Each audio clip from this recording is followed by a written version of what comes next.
السلام عليكم يا أحلى متابعين. بنبدأ كلامنا بالصلاة على النبي عليه أفضل الصلاة وأتم التسليم، ولسه مكملين معاكم باقي حلقات مسلسل عالم مثالي أو بيرفكت وورلد. كالعادة بقى قبل ما نبدأ ما تنسوش دعمنا باللايك والشير للفيديو، ولو دي أول مرة بتشوفونا فيها اعملوا سبسكرايب للقناة وفعلوا الجرس علشان يوصلكم مننا كل جديد.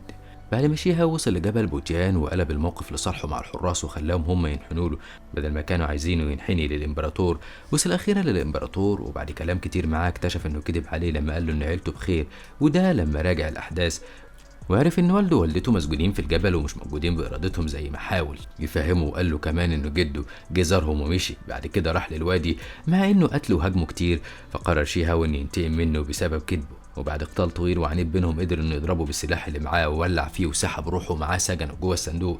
وقبل ما يروح لاي مكان تاني سمع صوت واحد بيقول له يقف في مكانه، واول ما شافه لقاه شاب مقاتل يشبه له كتير، وحس كمان ان في بينهم ألفة كبيره وكانه يعرفه او شافه قبل كده.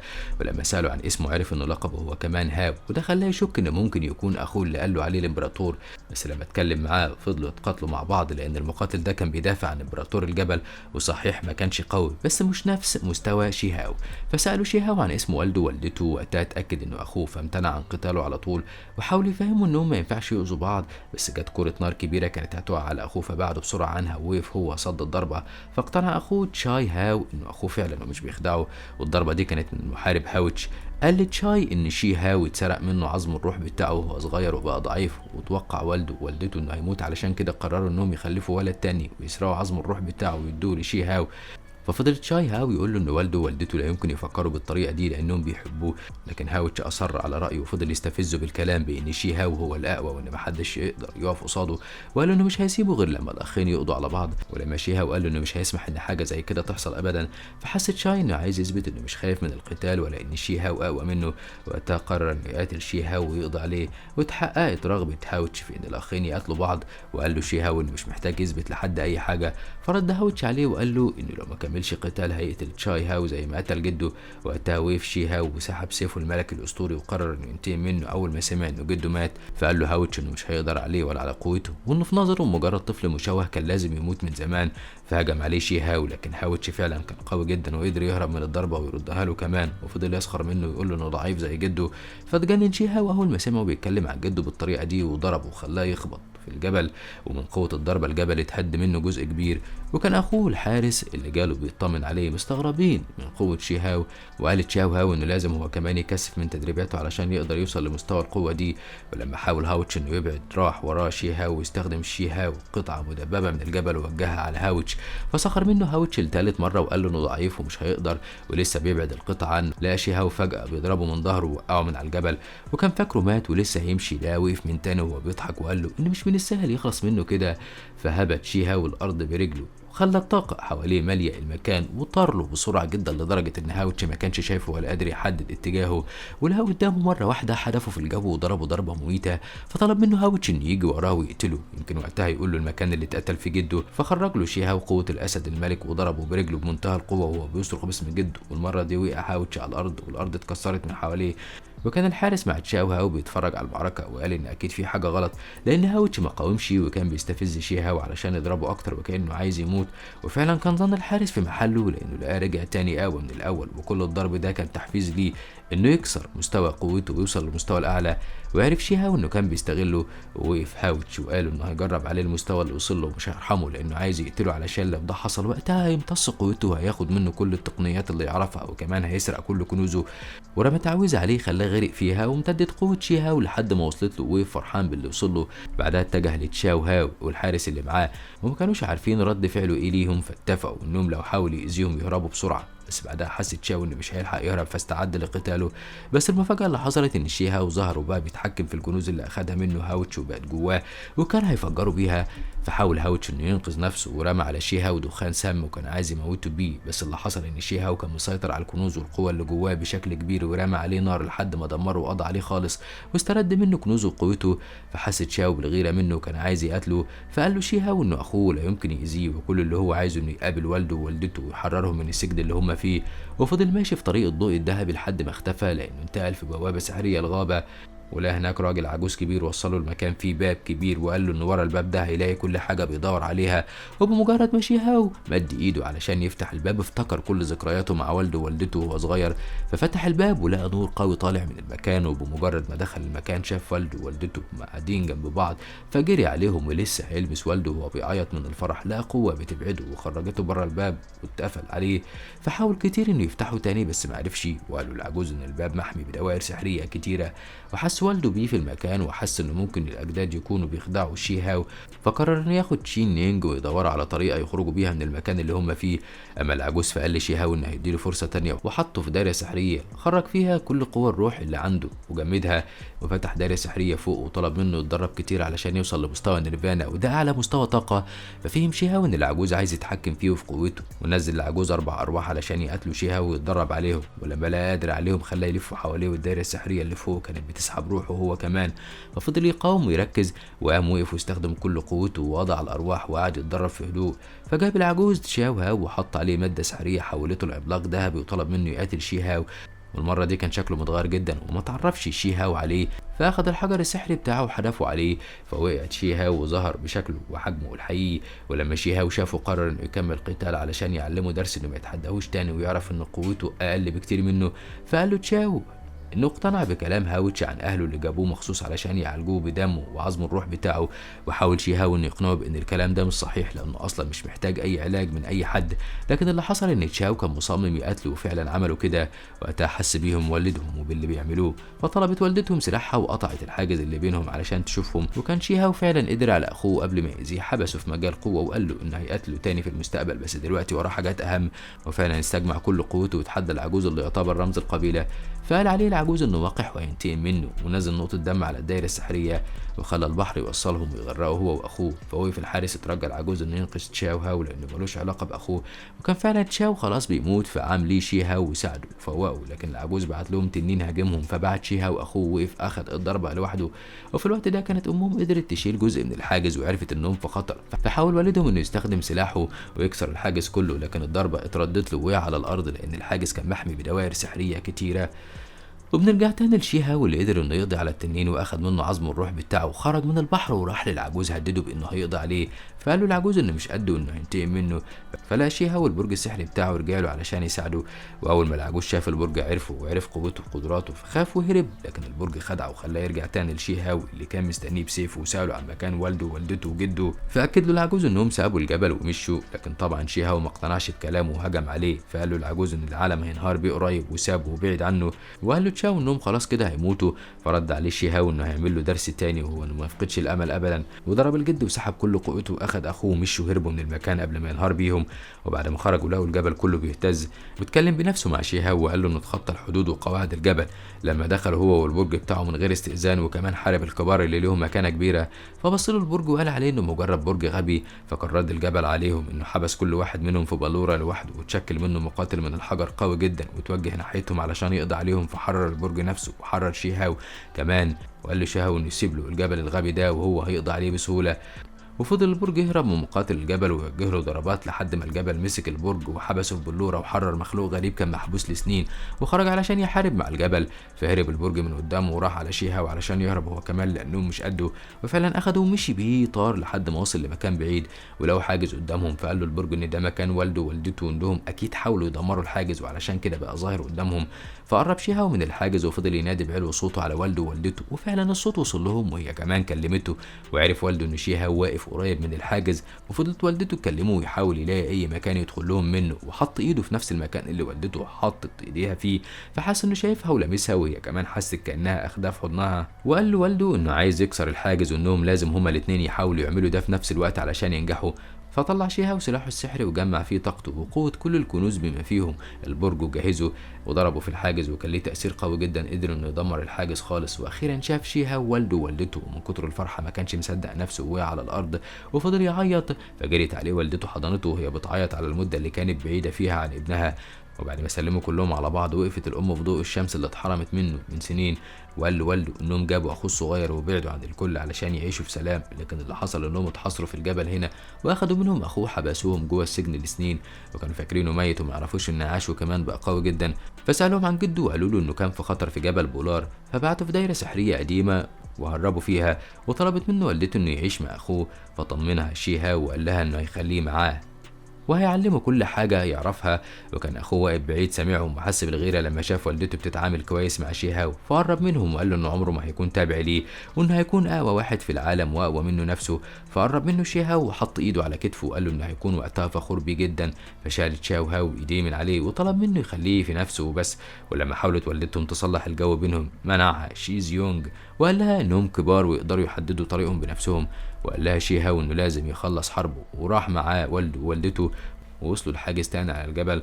فخرج الحجر السحري بتاعه علشان يكسر بيه الحاجز، والحجر كان خايف وعايز يهرب، بس شيهاو شده ليه وضرب الحاجز بكل قوته وفعلا اتكسر ولقوا جوه كنوز كتيره قوي. فخد البرج منها وفضل شيهاو ماشي لحد ما لقى عظم روح غاليه جدا، وبعد ما جمع كميه كنوز كبيره وكتيره واخد الحجر والبرج بتوعه ومشي، وفضلوا طايرين لحد ما وصلوا لحاجز تاني. واول ما شيهاو حاول يكسره لقى السما شكلها اتغير وكل اللي معاه خافوا، فطمنهم وقال لهم ان الوضع هيستقر بسرعه ومفيش حاجه وحشه هتحصل لهم. واللي حصل ان مقاتل الجبل ظهر له تاني وكان بيخرج منه ارواح مقاتلين اقوياء جدا، فجري هو واللي معاه على كهف واستخبوا فيه من كل المحاربين، ولقيوا جوه دوائر سحريه رمت عليهم طلقات وكان عددها بيزيد بسرعه. فمسك شيها وسلاحه وفجرهم كلهم، ولقى المصدر بتاعهم عباره عن علبه صغيره فيها زرعه. واول ما بعت له شيها وجزء صغير من الطاقه لقى الزرعه طلعت 3 وردات، وبمجرد ما شيها وقطع جدرها لقى الزرع انتشر في الكهف كله وملأ، وعرف المحاربين مكانهم ودخلوا لهم. فاخد شيها والحجر والصندوق وطار بسرعه علشان يهرب منهم. ولما قرب من المحارب اللي كان محبوس في الجبل هرب منه وجري بسرعه، ولقوا قدامهم بوابه سحريه فجريوا عليها علشان يخرجوا من المكان ده. وكان كل المقاتلين هم كمان عايزين يوصلوا للبوابه، فحس شيها انه هيلاقي كنز جوه البوابه. والغريب ان المقاتلين كلهم تامروا على مقاتل الجبل وركزوا هجومهم عليه لانهم هم اللي كانوا حابسينه جوه الجبل. بس المحارب قدر انه يمتص كل الطاقه اللي ضربوه بيها وخزنها في جسمه كويس وهاجمهم بيها. ولما البرج السحري لقى نفسه بيتعرض لهجوم كبير خرج والدة ووالد شيهاو منه واتقسم لطوابق وحارب بقوه. وبعد كده اخد شيهاو وعيلته علشان يبعد بيهم. فظهرت ليو شين وكانت رجعت تاني بكامل صحتها وضربت المحاربين وهرب الباقيين، ومحارب الجبل طلب منها تسامحه فاخدته معاها هو وشيهاو وبعدت عن المكان خالص. ومحارب الجبل وقف يصرخ من التحول اللي بيعمله وتحول لشاب عادي، واتفتح قدامهم باب سحر رئيسي وكانوا مش عارفين ده باب ايه وممكن يوصلهم لايه. فقررت ليو شين انها تمر فيه، لكن شيهاو والمقاتل رفضوا يروحوا لانهم مش عارفين هيوديهم فين. لكن بعد كده قرر انه يروح وراها. وصل البرج انه ما يخرجش اهله دلوقتي لانه مش عارف ايه اللي ممكن يحصل. ودخلوا كلهم البوابه ولقى شيهاو نفسه في مكان مخيف فيه وحش عملاق وما كانش فيه حد تاني، فعرف ان الكارثه وصلت المكان فراح يدور على البرج. وفضل ماشي لحد ما لقى وحوش كتيره بتهاجم مجموعه مقاتلين، فجري ساعدهم واتعرف عليهم وكان معاهم البنتين اللي وصلوا لجبل بولار وعملوه بطريقه كويسه جدا ورحبوا بوجوده وسطيهم. وفضلوا ماشيين لحد ما وصلوا للمدينه القديمه لقبيله الطيور، وقرروا انهم يركبوا مركب ويعدوا على بحر الغراب الذهبي، وفعلا عملوا كده. وفي الطريق سالوا ليه خرج من جبل بولار بالسرعه دي، وطبعا شيهاو ما قالهمش الحقيقه واتحجج ان المكان كان ممل وعشان كده سابه ومشي. فقال له واحد منهم انه كويس انه سابه ومشي لان الجبل انفجر. فغير شيهاو الكلام بسرعه، واللي ساعده كمان انهم وصلوا للشجره الذهبيه ولو قدامهم سفينه كبيره. اول ما شافها شيهاو عرف انها شجره الاشباح، فقال لهم يبعدوا عنها بسرعه. وفجاه لقوا الاشباح طلعت لهم على السفينه بتاعتهم وبتهاجمهم، فطلع شيهاو سيفه السحري وبقى يقتلهم واحد ورا التاني، بس الاعداء كانت كتيره قوي. فطار شيهاو ونزل وقف على السلسله اللي بيطلعوا عليها وطلع على سفينتهم وبقى يقتلهم، لكن ما قدرش على عددهم واتلموا عليه وغرقوه في ارض الجحيم. وقتها استجمع كل قوته وخرج لهم تاني ورجع قتلهم تاني لحد ما غرقت السفينه بتاعته الاشباح وهو عليها. وكان المقاتلين اللي تبعوا بيعيطوا عليه ففاجئهم كلهم وخرج من وسط الميه طلع على المركب بتاعهم وكملوا طريقهم لحد ما وصلوا لارض الكنز. وكان المكان هادي وباين عليه انه امان وما فيهوش اي خطر، بس شيهاو ما كانش مطمن وقال لهم ياخدوا حذرهم. فحب واحد منه يثبت له ان الدنيا امان، فمسك حجاره وضربها في الشجره فتردد في دماغه عورته، والتانيه طلعت الكنز من معاها وقربت من الشجره علشان تحطها ليها. ولسه شيهاو بيحذرها ما تقربش من الشجره، كانت الشجره خرجت فروعها وقتلتها بيها واخدت الكنز ليها اكلته. فطلع شيهاو سيفه واتجه ليها وكل اللي معاه راحوا وراه، وكانت الشجره بتخرج جذورها تهاجم بيها. فقال لهم شيهاو ان افضل طريقه يقضوا بيها عليها انهم يوجهوا قوتهم لجذورها، وهو ضرب راسها وفعلا وقعوها في الارض. فظهر لهم اهل المكان وسالوهم ازاي يعملوا كده في الشجره المقدسه بتاعتهم. فخرج شهاب الصندوق السحري بتاعه وفتح بيه مخرج يهربوا منه، وخلى الكل يعدي منه وقف حماهم من الهجمات، ودخل هو للمخرج اخر واحد واخد الصندوق معاه. لكن للاسف كان الضرب وصل له فوقع في مكان، لكنه استخدم قوته واستجمع كل القوى السحريه، فلقى نفسه انتقل لمكان تاني فيه شجره الشمس الذهبيه والحجر السحري بتاعه. وقالوا ان الشجره دي اعلى من نيرفانا بكتير. ولقى المقاتل اللي ضربه لسه واقف مستنيه، ودخل في دوامه وكان فاكر انه قضى عليه، لكن لا خرج من الدوامه وبقى اقوى من الاول ومطلع سيفه وواقف بمنتهى القوه. فخاف وهرب منه ومشي شيها ورجع لاصحابه اللي كانوا معاه. وبرضه لقى عصابة محوطاهم وعايزين يقضوا عليهم، بس أول ما شافوا شيها وعرفوا إنه معاهم غيروا رأيهم واعتذروا له كمان، واداله زعيمهم كنز نادر هدية ليه علشان يسامحهم. لكن أصحابه حذروه من إنه يآمن للعصابة وقالوا له إنهم هينتهزوا أول فرصة وهيهاجموه فيها.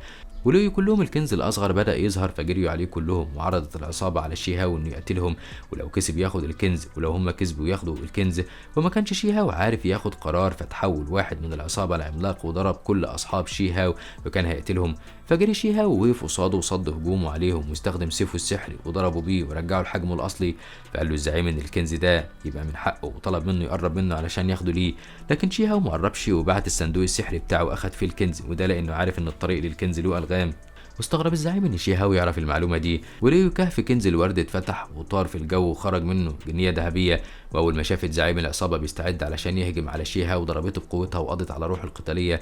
وقالوا للي واقفين ان الكنز ده ملك لقبيله جولدن كرو، والبنت اللي جوه الزهره دي هي ووش وانج اقوى مقاتله في القبيله. ولما حاول افراد العصابه انهم يسيطروا على الوضع ويضربوا الورد علشان ياخدوها هي ووش وانج، لقيوا الارض بتهتز بيهم كلهم والسلاسل السحريه بقت تهاجمهم. فوقف شيهاو وفضل يبعد ويهرب من السلاسل، وكل ده كان اختبار من الشجره السحريه اللي قطعوها في البدايه علشان ما تهاجمهمش. وطلع الهجوم ده علشان تختار اقوى شخص موجود علشان يبقى امبراطور القبيله.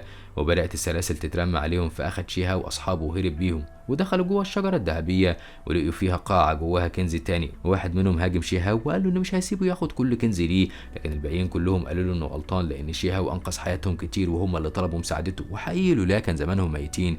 اما شيهاو فقال له ان الكنز قدامه لو عايز يقرب منه ياخده، وكشف حقيقته لانه قابله قبل كده وعرف انه من ضمن القبائل الكبيره والكل عارف انه خاين.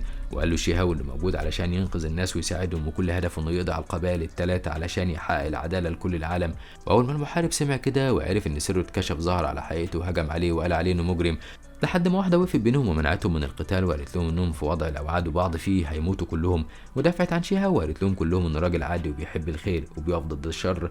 ولما المقاتل لقاها هي كمان ضده ضربها، فنزل لهم حارس المكان وطلب منه يمشي ويسيب المكان. ولما لقاه لسه متردد ضربه طبعا، واصحابه زعلوا عليه بس ما كانش في حاجه في ايديهم يساعدوه بيها بعد ما اصر على عناده. وظهر بعدها كل شيوخ القبيله وكانوا بيستعدوا علشان يعاقبوه، فتاسف لهم وطلب منهم يسامحوه وقال لهم لو عايزينه ينسحب ويمشي هيعمل كده. لكن الشيوخ كانوا مش عايزينهم كلهم لانهم شافوهم مجموعه لصوص جايه تسرق كنوزهم واسرار القبيله، فهجموا عليهم كلهم. ووقف شيهاو يدافع عن الكل واصحابه كمان وقفوا واجهوه، بس طبعا الشيوخ كانت خبرتهم كبيره جدا في القتال واقوى منهم بكتير.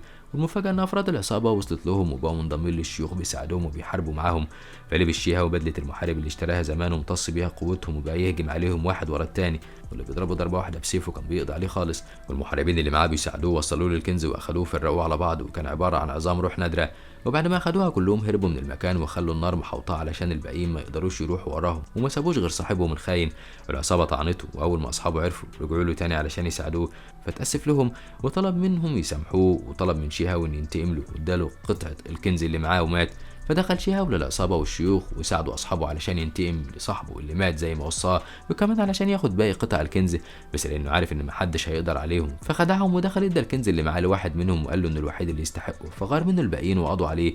وكبير الشيوخ فعل التقييد على القاعه علشان محدش منهم يقدر يهرب ويقضي عليهم كلهم. وكان شيهاو كل ده بيمتص قوه واحد من عظام الروح، ولقى ووش وانج اخدتها منه وبدات القاعه تتهد. فخرج شيهاو واصحابه بسرعه قبل ما يموتوا، ووقفوا بره الشجره. بس يا ترى الشيوخ هتخرج لهم وتنتقم منهم ولا هينجحوا في انهم يهربوا منهم؟ بعد ما شيهاو قرر انه يخضع العصابه وشيوخ القبيله علشان ينتقم منهم عن اللي عملوه معاهم وقتلهم لصاحبه، وكمان علشان ياخد منهم باقي الكنز اللي لقيوه، فخلاهم يقتلوا بعض وما بقاش فاضل منهم غير 3. فقررت الشجرة الذهبية السحرية انها تسيب العالم خالص وتروح للعالم الجديد. واول ما الشجرة السحرية والشيوخ اللي فاضلين حسوا بكده خرجوا منها هم وشي هاو واصحابه ووقفوا يحاربوا بعض تاني، بس المرة دي الشجرة بقت في صف شي هاو، وعشان كده اقترح كبير الشيوخ على شي هاو انه يقول طلباته علشان المشكلة اللي بينهم تتحل. فخلى اصحابه يمشوا، ووقف هو واجههم وطلب منهم اول حاجة انهم يسلموا الكتب السحرية اللي معاهم. طبعا رفضوا، كانوا هيهاجموه كمان، بس لما شافوا قوته الجبارة اتحدوا مع بعض وكونوا كمان تشكيل قوي جدا سموه مثلث الرعب، وسلطوا كل القوة دي على تمثال عملاق خلوه يهاجم شي هاو. ففضل يجري منهم لحد ما وصل لمكان لقى فيه تعبان ضخم، اخده ونزل بيه البحيرة وكان هيغرقه، بس شي هاو مسكه وبعدوا عنه وطلع بسرعة من البحيرة ووقف وسط الشجر. فلقى جذور الشجر كلها التفت حوالين رجله، كتفته وضحكت عليه الشجرة وقدرت عليه، بس شي هاو قال لها ان مش هو اللي يتهزم بسهولة، وولع في كل جذور الاشجار وحرر نفسه منهم، ومسك الحجر السحري بتاعه وضرب بيه الشجرة، قضى عليها وضرب زعيم العصابة وكبير الشيوخ، وكان فاكر انه خلاص خلص منهم، بس اتفاجئ ان الشجرة بقت اقوى بكتير وبتهاجمه تاني. لكن جم اصحابه وساعدوه على طول وخلصوه من الهجوم اللي فيه، وقالوا له انهم حسوا انه في خطر، فشكرهم على مساعدتهم وقال لهم انه كده خلاص الوضع بقى امان، وانه لازم يسيبهم ويفترق عنهم لان وراه حاجات لازم يعملها. فودعهم ومشي، وفي الطريق لقى البرج السحري بتاعه وطلب منه يخرج عيلته علشان يطمن عليهم، واول ما خرجوا جري حضنهم وكان سعيد جدا انهم بخير. اما اصحابه فوصلوا لامبراطوريه الحجر، ولقى الناس كلها بتتكلم عن شي هاو وانه اصغر امبراطور، والكل كمان كان بيتكلم عن قوته الاسطوريه اللي قدر بيها انه يهدم جبل بولار كله.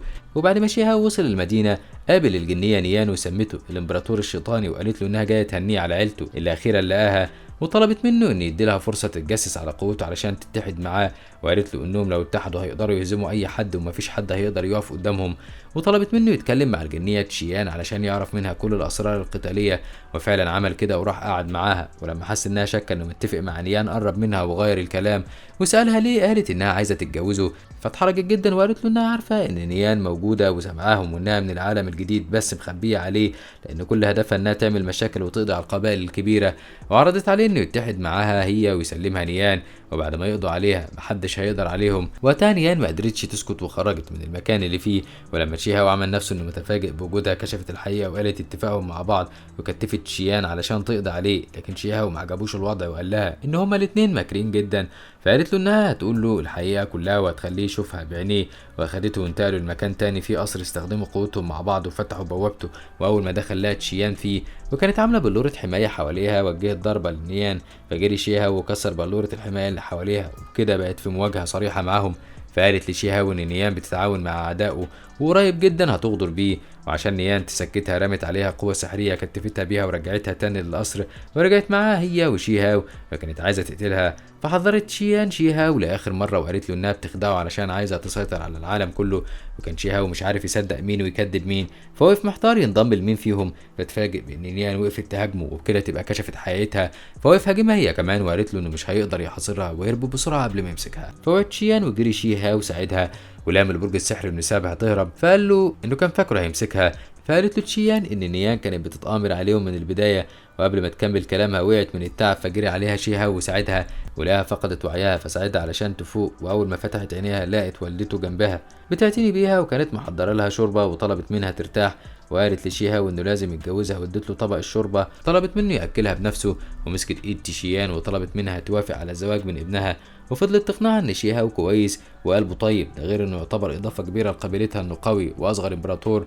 كل ده وشي هاو واقف مصدوم مش لاقي رد يقوله ولا عارف يتصرف ازاي، ولما حست الام ان تشيان مش مقتنعه بالزواج من ابنها قالت لها انها كانت ضده وضد وجوده، والحاجه الوحيده اللي تخليه ما يقتلهاش هي انها تبقى مراته، وممكن قوي يتجوزوا في الوقت ده وبعد كده ينفصلوا، فاضطروا هما الاثنين انهم يوافقوا، واحتفلت الامبراطوريه كلها بيهم ولبسوا زي العرسان وبقت عايشه معاه في القصر، واول حاجه طلبها منها انها تعمل له تمارين استرخاء في كتفه علشان يعرف ايه اللي بتفكر فيه واذا كانت ناويه تاذيه، ولها خايفه من انتقام نيام منها فطمنها ان محدش يقدر ياذيها طول ما هو معاها، واخدها وطلع على سطح المبنى ولقى كرات نار كتيره بتتحدف على المملكه، وقف صدهم واستخدم سيفه السحري وطلع التنين الذهبي وبقى يهجم بيه، وكان السبب في كل الهجوم ده هو اخت تشيان التوأم اللي كانت عايزه تنتقم من اختها لانها اتجوزت من عدوهم، فوقف شيها وحطها ببلوره حمايه ودافع عنها، لكن اختها حاولت تتكلم معاها وطلبت منها ترجع معاها لقبيلتها علشان يعيشوا مع بعض، ومدت لها ايديها علشان تاخدها، وكانت شيان لسه هتمسك ايديها وقف شيها وصرخ فيها وقال لها ان اختها بتخدعها وعايزه تموتها، ووقف بسلاح واستعد لاي هجوم، ففاقت شيان لنفسها وطلبت من اختها انها تسيبها وتمشي لانها مش عايزه ترجع معاها، بس اختها خرجت قوتها الروحيه علشان تقتلهم، فخرج شيهاو وهو كمان قوته الروحيه، وفضلوا يتقاتلوا مع بعض لمده طويله، واستخدم كل التقنيات والاسلحه، وقالت له اختها انها جنيه وحتى لو قتلها فهي تقدر ترجع من جديد. وقفت جوه حاجز تضاعف قوتها، فعمل زيها شي هاو واستخدم الكنز الاخير اللي اخده، ونبهته تشيان في وقت الضعف اللي فيه اختها لان دي فرصتهم في الفوز، فهجم عليها بكل قوته. وكانت والدته وعيلته كلها واقفين يتفرجوا على القتال اللي بينهم وهم قلقانين. ودخل شي هاو تشيان جوه الصندوق السحري بتاعه، وراح ورا اختها اللي لقاها عامله تشكيلات قويه، واخدته جوه واحد منهم وكتفته، فاستخبى بسرعه جوه الصندوق السحري بتاعه هو كمان. ولما قربت علشان تمسكه لقيت طاقه نور قويه جدا خارجه منه، وخرج شيهاو من الصندوق اخده منه وضربها، وبقت واقفه مستغربه هو ازاي بالقوه دي، واستخدم كل العناصر السحريه وضربها بيها فخلاها ترجع طفله تاني. ولما لقيت نفسها كده خافت منه وجريت، فطردها وراح وراها وقال انه لازم يعلمها درس ما تنساهوش، فاخد منها كل الكنوز اللي معاها ورمى عليها صندوق سحري كبير وسمح لها تهرب منه، ورجع للقصر والكل هناك هتف باسمه، وكانت والدته فخوره جدا بيه، وحتى اخوه اعترف ان قوته ملهاش مثيل. وبعد ما بقى شيهاو لوحده طلع الكنوز اللي اخدها وامتص قوتها كلها ووثقها علشان تبقى ملكه، ولقى فيها ازازه فيها ترياق القوه فشربه وعالج كل جروحه. وبعدها خرج تشيان من الصندوق السحري، ولما سالت عن اختها فقال لها انه سمح لها تهرب منه ومرضاش يقتلها، فشكرته على تصرفه لانه بالرغم من شر اختها الا انها هتفضل اختها ومش هتقدر تنكر ده ابدا. وتاني يوم كانت الناس كلها بتتكلم عن قوه الامبراطور في اي معركه بيدخلها. اما شيهاو فاخد عيلته وتشيان وراحوا للشجره العتيقه والقبيله بتاعته، وهناك لقى الجد المعلم بتاعه، واول ما شافوا والده ووالدته شكروه على اللي عمله مع ابنهم وانه اهتم بيه طول السنين دي، وتعرف عليهم تشاو واستقبلهم اهل القبيله بكل حب. لكن فجاه اهتزت الارض وخرج ضوء كبير من الارض، فنبه شيهاو الكل علشان يخلوا بالهم، وركب حصان واخد معاه تشيان علشان يستكشفوا ايه اللي بيحصل. فقال له تشيان ان ده سحر فضائي نادر بيخرج منه الوحوش، وفعلا خرج وحوش كتيره منه وفضلوا يتقاتلوا مع بعض، ووقف شيهاو واصحابه يتفرجوا عليهم، ولقى الطائر الاحمر معاهم فهداه وخلاه زويان يرجع لحكمه الطبيعي هو والعصفور الصغير، وعرفهم على تشيان بانها عروسته، وعرفهم كمان على اخوه اللي حب القريه جدا وبدا يتعامل مع شيهاو بشكل كويس. وقعدوا كلهم مع اهل القبيله يحتفلوا لحد الليل. وراح شيهاو قعد عند الشجره العتيقه وقالت له ان كل اللي انتقلوا للعالم الجديد هيبقوا عايزين يقضوا على العالم ده بشكل نهائي، وقالوا للبرج انه هيساعده في المعركه دي بس بعدها يسيبه ويمشي، وانه هياخدوا المكان متعدد المجال علشان يقدر ينمي موهبته معاه بسهوله. وتاني يوم صحي اهل القبيله ومارسوا حياتهم بشكل طبيعي خالص، وفجاه ظهر زويان وكان عملاق ووقف قصاده شيهاو لان ده كان رهان بينهم، واتفقوا ان الفايز هو اللي يبقى القائد. وفعلا بدات المعركه بينهم وتحول زويان لنسخه منه، ووقف جنب والدته وعمل نفسه شيهاو، فجري شيهاو عليه وضربه بكل قوته ورجعه لصوره غوريلا، وبعدها استخدم سيف السحر ضده ورجعه لصورته الحقيقيه وبحجمه الصغير، وقرب منه صالحه. وطبعا زويان ما زعلش، بالعكس ده قال له على حيل ونصايح، لما عملها لقى قوته زادت جدا. وبعد ما الجو هدي خالص راح شيهاو وقعد لوحده وكان باين عليه انه قلقان، فراح الجد قعد معاه وسأله عن سبب قلقه، خصوصا انه خلاص لقى عيلته اتجمع معاهم، فقال له انه مضطر يمشي وهيروح لاماكن بعيده وخايف جدا على سلامه القبيله. فطمنه الجد وقال له انه قبيله شيكون مش هتموت ابدا. وتاني يوم طلب شيهاو من والده ووالدته انهم يحموا القبيله من اي شر، لانه لازم يحارب ملوك القبائل الكبيره ويقضي على الشر، ولانه قضى على 2 منهم فما بقاش فاضل غير اخر واحد وهو الامبراطور ويلو. فطلب كل محاربين القبيله انهم يروحوا معاه ويساعدوه، وبكده بقت والدته مطمنه عليه ووافقت انها تفضل في القبيله. وراح شيهاو واللي معاه علشان المعركه الاخيره، ووصلوا لقصر الامبراطور ويلو، فخرج البرج السحري. واول ما شيهاو شاف جيش الامبراطور والقوه اللي حامياه عرف ان المعركه دي مختلفه عن اي معركه تانية دخلها، وفعلا خرجت ايد عملاقه واسد وحش علشان يقتلهم، فاستخدمت لين يانج قوتها وقضت عليهم، وقالت لشيهاو انه يقدر ينضم للعالم الجديد هو واهله ويبقى ملوش علاقه باي حاجه تانية. والبرج السحري كان ليه نفس الراي لان هو اصلا ليه دور كبير في الكارثه. وقبل ما ياخد شيهاو قراره ظهر لهم الامبراطور ويلو وبدا يدمر الامبراطوريه ويأذي الناس، والناس وقفت تستنجد بلين يانج فوقفت قصاده علشان تمنعه وتنقذ الناس. والحقيقه ان قوتها كانت كبيره قوي، استخدمت تقنيه تدمير الجسد والهلاك وقضت عليه خالص، وساعدها البرج انه يقضي على وزراء وباقي المحاربين اللي من نفس القبيله وفاسدين زيه، وحاولوا انهم يوحدوا قوتهم ويحبسوها جوه سجن سحري ابدي. لكنها مسكت البرج السحري وعملت حاجز حمايه علشان الهجمات ما توصلش للناس، بس للاسف كانت قوتهم اكبر والحاجز كان هينهار، فجري شيهاو ساعدها وحمل حاجز بقوته، فوقفت لين يانج وسط كل الجمهور والمحاربين ده من غير اي خوف، وضحت بنفسها انها سحبت كل الفاسدين وفجرتهم معاها، وبكده تبقى اتخلصت الارض من كل شرورها بس بعد ما مات ناس كتيرة من العالم القديم وكمان الجديد. وكانت شيان تعبت فدخلت الصندوق السحري ترتاح فيه، وكمل شيهاو الطريق وقابل أصحابه اللي اتعرف عليهم قبل كده وطلبوا منه ينضم ليهم ويكملوا الطريق مع بعض، لكنه اعتذر لهم. وفجأة ظهرت نيان، بس الغريب إن كان معاها روح شيان، وقالت نيان إن شيهاو كان حابس أختها ومخليها معاه غصب عنه.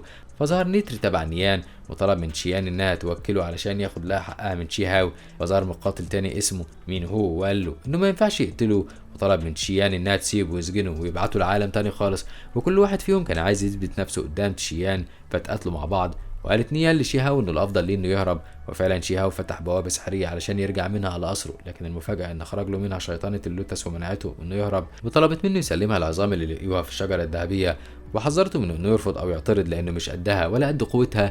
كل ده ونتر ومنه واقفين قصاد بعض وبتوعد كل واحد منهم التاني. فاللي حصل ان شيهاو هجم عليهم الاثنين بسرعه البرق، وهجم على شيطانه اللوتس كمان ووقعهم هما الثلاثه في الارض، واخد منهم بذور القوه واكلها قدام الكل. فظهرت الشجره اللي شيهاو اخد منها البذور السحريه وهجمته بثمارها، وهرب شيهاو من كل هجماتها وجمدها في مكانها. فظهر له محارب تاني وكانت قوته كبيره جدا وحجمه عملاق، سحب كل المقاتلين ليه وبلعهم، وقال ان العالم ده مش هيبقى فيه ملوك تاني ابدا. وكان المحارب ده يعرف شيهاو فما زاهوش وسابه مع الجنيتين ومشي. والمحارب ده كان نفس الشخص المسجون في الجبل، وساعدوا شيهاو وكملوا طريقهم مع بعض الفتره. ولما الجو بقى هادي والشر كله مشي، ودع شيهاو واصحابه قبل ما يمشوا، ورجع له المحارب تاني وطمنه انه هيقضي على اي حد بيستغل قوته علشان يأذي الناس. وكمل شيهاو وكمان رحلته وراح لجبل بوتيان، وافتكر كل ذكرياته في الاكاديميه، ولقى هناك شويه من اصحابه القديم، وقال لهم ان قبيله المطر اتدمرت وانتهت للابد، ويقدروا دلوقتي انهم يعيدوا بناء الاكاديميه من جديد. وراح لقبيله توبا وقاتل شيخ القبيله بسيفه السحري، واخد منه جزء من مرسوم سحري كان شيهاو معاه بقيته، وقال له انه هينقذ كل العالم. وراح لجبل يوان وقابل هناك جين، ووصله للوحش اللي بيسمي نفسه مبعوث العالم الجديد، وده لانه بيختار ناس معينه علشان ينقلهم للعالم الجديد. واول ما شيهاو لقاه بيتكلم بطريقه متكبره وقف قتله، وما همهوش ان وحش عملاق متقدم، وبمساعده اصحابه نجح في انه ينتصر عليه، وساله تحت تهديد السلاح عن اللي وراه. فاعترف ان في ملك من العالم الجديد هو اللي بعته علشان يدور على ناس تنفع تبقى عبيد للملوك. فقال له شيهاو انه هيسميه زينجو. وفي البدايه قال له ان ده اسم بشع، بس بعد كده خاف منه وقال له ان الاسم عجبه وهيبقى في قلبه، وركب فوق ظهره هو وكل اللي معاه وراحوا على جبل نيون وقابلوا العجوز ناين وحذرهم زينجو منه. فلبس شيهاو البدله القتاليه بتاعته واستعد له. فقال له ناين ان مفيش داعي يخليه يخاف منه لانه كان ملك زمان انما دلوقتي اتطفى نوره. وكمل كلامه لشيهاو بانه يعرف هو جاي له ليه، بس هو مفيش اي عداوه معاه. فسابوا ومشوا، وقال لهم كمان على اماكن كنز كان بتاعه ليه قوه كبيره، فشكروه ومشوا بعد ما اخدوا الكنز، وكملوا طريقهم على ظهر وحش السلحفاه، ووصلوا الغابه فيها شجر البرق وفيها ثمار برقوق ليها ريحه جميله. فجريت السلحفاه اكلت واحده من الثمار، فهجمته الشجره لحد ما ساب الثمره بتاعتها، ومره واحده ظهرت لهم وحوش كتيره قوي، فجروا يستخبوا منها، ولقوا ثمار برقوق تانية واقعة في الأرض. فأكل شيهاو واحدة منهم وحس إن البرق بيضرب جسمه بقوة. وفجأة وصل لهم النمر الأبيض اللي عنده قوة النار، فوقف شيهاو وجهه وتحداه إنه هيهزمه بسهولة. واكتشف شيهاو إن بقى عنده قوة البرق وكانت متطورة جدا. وقال له النمر ان باين جدا انه الوحيد القوي اللي فيهم، وبعد جاب باقي الوحوش وقال له ان مهما كانت قوته عمره ما هيقدر عليهم. فطلب شيهاو من السلحفاه انها تحمي اصحابه على بال ما يقتل النمر الابيض، وفعلا السلحفاه نفذت كلامه وواجه هو النمر الابيض لحد ما هزمه. وقال له النمر ان المكان ما فيهوش غير كنز واحد يقدر ياخده ويسيبه عايش، لان لو موته مش هيلاقي حد يقول له مكان الكنز ده، غير ان كل الوحوش اكيد هتموته. ولسه شيهاو بيسمعه لقاه هرب منه، فضربه بكل قوته وموته، وطلع العين الارجوانيه اللي معاه ودور بيها على الكنز. وفضل ماشي بالسلحفاه لحد ما لقي كوره فيها حاجه شبه العين وموجوده بين جبلين، وكل شويه تضرب كور نار. فبعد عنها شيهاو وجري بكل سرعته، بس هجومها كان بيزيد عليه. فدخل استخبى هو والسلحفاه في الصندوق، ولقى تشيان موجوده جوه وكان مصاب بقوه، فاخد بذور دوار الشمس وعالج نفسه وقعد مع تشيان. بس الارض كانت عماله تهتز بيهم جامد، وعرفوا انه كده حصل اقتحام من وحش. فمسك شيهاو قطع المرسوم اللي لقاها وحدفهم في الجو، فعملوا طبقه حمايه على الصندوق وبعد الوحش اللي كان بيهاجم الصندوق. ورجع شيهاو والسلحفاه لاصحابهم في العالم الحقيقي، ورجع بيهم لمكان الاكاديميه وافتكر معاهم كل ذكرياته هناك مع المعلمين. ووقف قدام مكان الأكاديمية هو وأصحابه، وأحيوا الأكاديمية من جديد ونشر طاقتهم في المكان كله. وقسم شيهاو العمل عليهم، وكمان وزع حبوب نيرفانا اللي معاه علشان يحسنوا مهارتهم، وبدأوا يدوروا على ناس أوفياء علشان تساعدهم في الأكاديمية. فافتكر إن أخوه تشاو هيبقى قوي جدا وهيكون وافي ليه، فبعت له رسالة وطلب منه يجي بسرعة. واول ما تشاو هاو وصلت له الرساله ما تاخرش ولا ثانيه واحده وجري على الاكاديميه. واول ما شافوا شي هاو شكروا انه جاله بالرغم من كل حاجه وجاب له معاه والده ووالدته. بس تشي هاو قال لهم ان كل اللي حصل في العالم ده كان خطه الملوك اللي حطها، وانهم اقنعوا عيلته انهم يجيبوه على امل ان يكون جواه عظم روح فياخدوا منه، وانه لحد دلوقتي بيدور على عظم الروح علشان ينمي بيها قوته. لما شي هاو قال له لو اتدرب كويس قوته هتزيد جدا، فقال له اخوه ان كل واحد فيهم ليه طريقته الخاصه. فسابهم شي هاو وراح لبركه الارواح ولقى هناك العجوزين اللي كان يعرفهم زمان وسالهم عن الطريق اللي بيوصل لعالم جديد. فقال له انه الاول لازم يحطم الرقم القياسي وقتها يعرف اجابه اي سؤال عايز يعرف اجابته. فوافق شي هاو انه يشارك في اي حاجه وجري علشان يوصل للمدينه اللي هيتم فيها المنافسه، وقعد 3 ايام لحد ما وصل لمسبح العصفور الملكي في اكاديميه فانج وتيان.